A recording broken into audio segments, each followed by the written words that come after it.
Hello, hi, welcome back. A lovely little stretch today. I think it's a lovely one. You might not particularly enjoy this one, but taking 1 foot forwards, we're going to drive first of all into a little lunge. That could be as where you stop today. You might just fancy a nice high lunge. Otherwise, with a tuck of the back toes under, we can take the front foot, and our first option, or our next option, would be to keep the toes in line with the knee, allowing you to drive that back foot a little bit further away and find a nice stretch through the hip flexor here. You can probably tell we're aiming towards a pigeon, so perhaps tucking our back toes and sending that front foot towards the front edge of the mat.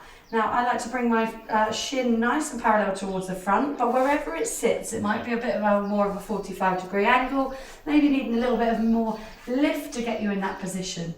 Once you've found the position that's right for you, your aim is to square those hips as much as you can, and then maybe you're going to stay up nice and tall on your fingertips, chin lifted to the sky. Perhaps you're going to take your time to slowly lower your head and chest, coming down towards your elbows, or maybe even extending the arms and dropping right down. You can rest your head to the side if it's nicer in that position. Or I like to do just a little bit of something different today, because you're with me, is coming up onto your fingertips and then keeping your chin and chest lifted as you slowly drop towards the floor. Tuck your chin into the chest and roll back up again. A nice little roll through the back as we lower, tuck the chin and lift. You can choose either to move through this posture or to stay at the top or the bottom. And if you fancy a little bit more, a little bit of a challenge today, I always like to pick up my back toes, lift that knee to drive it off of the mat behind me before trying to focus on squeezing the back foot up towards the sky. I might think that's plenty enough of a stretch for that back quad, or perhaps you're going to aim towards the foot, taking the hand to the inside of the foot, thumb up the center of the leg if you like.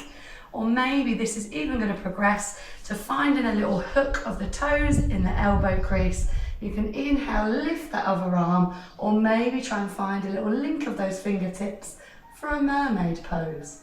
Mermaid doesn't have to look like this. It could look something like this, maybe something like this. We could squeeze the foot up without using the hands, or we could try and test to bring an arm up. Maybe you just want to find that nice relaxing lower down position, or of course taking it right back, tuck in the heel. Of course, do the other side, drop into a nice big downward dog, walk through the feet. That should feel totally odd and uneven from side to side there. And then on the other side, bend the knees, drive the foot forward, find your position.